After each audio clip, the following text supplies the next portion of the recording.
evokes a certain kind of response because you believe, in your belief, you believe that you're supposed to respond with negativity. Every conceivable form of man's inhumanity to man takes place inside of these institutions and is a consequence of the leadership and the staff that run those institutions.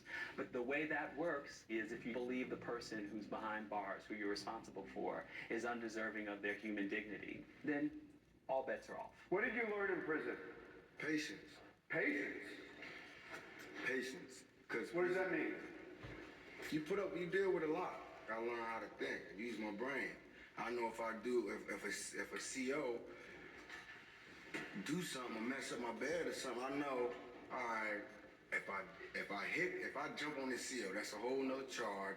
I'm gonna get beat up. So I know not to do that. The fate of a person has already been cast by virtue of making them worse than they were. And then standing back and waiting for the inevitable to happen, which is people went in expecting to do their time, but they actually have to fight for survival. And then to go back to the outside and have the same wasteland of resources available to them means that essentially they're set up to return to prison.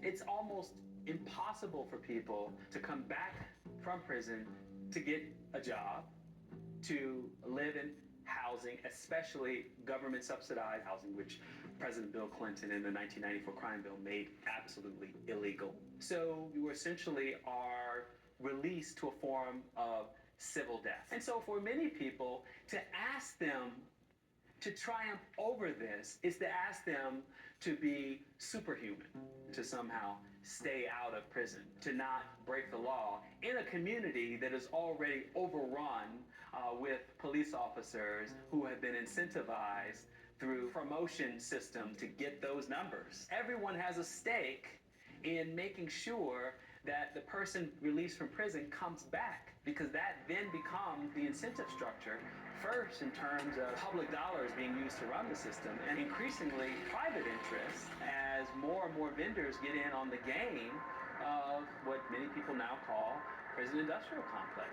More prisons, more food contracts, more phone contracts, more need for prison clothing, more of a little bit of everything. So the higher recidivism rate could be a mechanism for holding prisons accountable, like the educational system of holding schools accountable for improved test scores. Well, the reason why governors and senators don't do that because these are not idiots. They're not going to hold themselves accountable. They know that the recidivism rate is a reflection of a system that was never built to help these people succeed. And the other thing is, probably more important than all of that, is at the state level, when we're talking about state assemblies, when we're talking about governors, they're catering to white suburban interests. They're catering to the very people who are afraid to live in the same community with black people, who are afraid to send their children to school with black people. And so when the politicians who could see recidivism as symptomatic of the failure of the system, they're precisely incentivized politically not to see it that way, to turn this all on the pathologies of the groups of people for whom they are promising to keep locked in cages. I go back to our K through 12 education system. We do not base what teachers get paid very much on their performance. And we don't put our best teachers in the inner city. We put the new teachers, the inexperienced teachers, in the inner city because we are not worrying as much about the kids as we are worrying about the teachers. So a teacher that has seniority gets to choose to be in this nice suburban school, and the beginning teacher has to go in and face all these challenges that even an experienced teacher would have problems with in an inner city classroom. So that's all backwards, and if we don't fix that, I despair.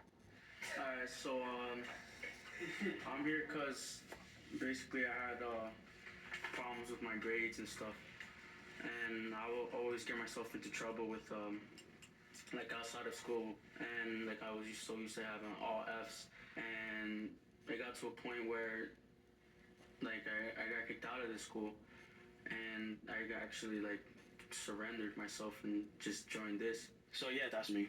I think I was a junior in high school. That was a counseling session that was happening at St. Benedict's Prep almost 10 years ago. This counseling is for, troubled kids in the inner city where a lot of distractions are from home.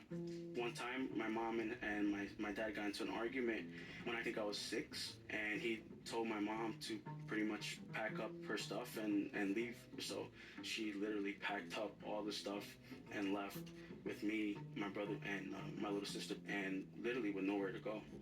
We had to find somewhere to sleep. At the time, my mom was making the minimum wage. She bi-weekly made about $700. And, with 3 kids, and imagine you have to look for a house or an apartment for rent. I mean, that's almost impossible. We would have days where we didn't have the money to pay the light bill or the water bill. And then my mom got remarried. And it's not the same as, having your biological father there. Because, I never had a stable house. I'll always be at my grandfather's house. I'll never be home. I used to hate being home. I just hated it because I felt alone. I wanted my mom's attention, and at that time I couldn't get it. And I didn't have anyone to turn to at that point. And because of this, I had bad behavior in school. The only way I could express anything was just by acting out. I would always try to make people laugh in class, and when I would get in trouble, I would throw tantrums, I would just curse the teachers out, punch holes in the wall, and my academics were poor. So I had this ultimatum. It was me getting kicked out of school or joining counseling.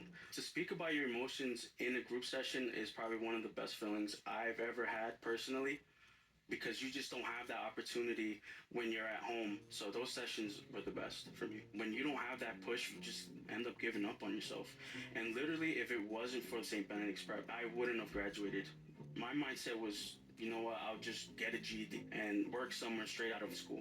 That was literally my mentality before I got in counseling. So I'm currently working for Division of Child Protection and Permanency. I can see myself in a lot of the cases because a lot of these kids don't have that emotional support from either their families or from the schools. So especially in the inner city, it's easy to fall in the cracks. I mean, you have to understand that in the inner city, a lot of the parents here don't have higher education. So they don't have those goals set high.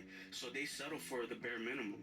So when kids don't have these type of supports, they don't think further. They don't have anyone pushing them. I have a lot of friends in the inner city. They have fallen in the cracks. So people in the inner city they don't have much to look up to because they're surrounded by crime.